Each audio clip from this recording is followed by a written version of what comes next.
If you look up phishing on Wikipedia, you will see phishing is a way of attempting to acquire information such as usernames and passwords. You will also read the term was first recorded in 1995.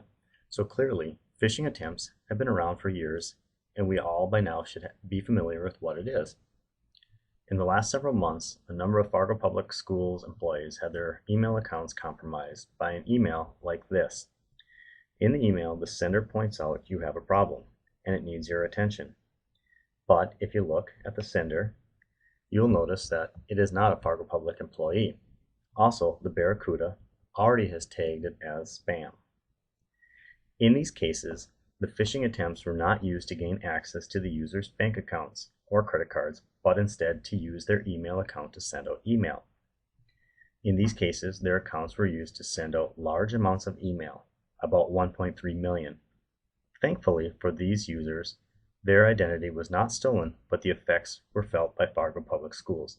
Because of the volume of email sent out from the Fargo Public Schools, we found ourselves blacklisted.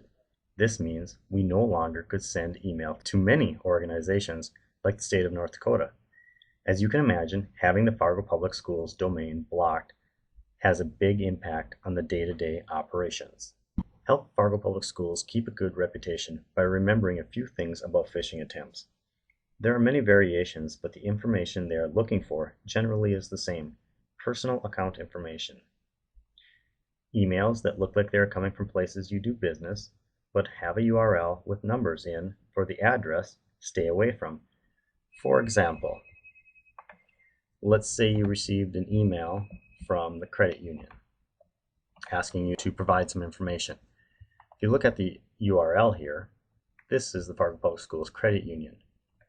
But if you received an email with a link that brought you to a page that looked like the Fargo Public Schools Credit Union, but had the address with numbers in there, again, you want to stay away from.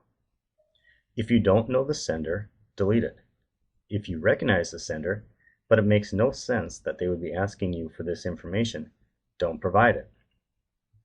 We don't need your username and password to increase your storage, so don't fill out a form that asks for it. If you have any questions about suspicious emails, contact the help desk.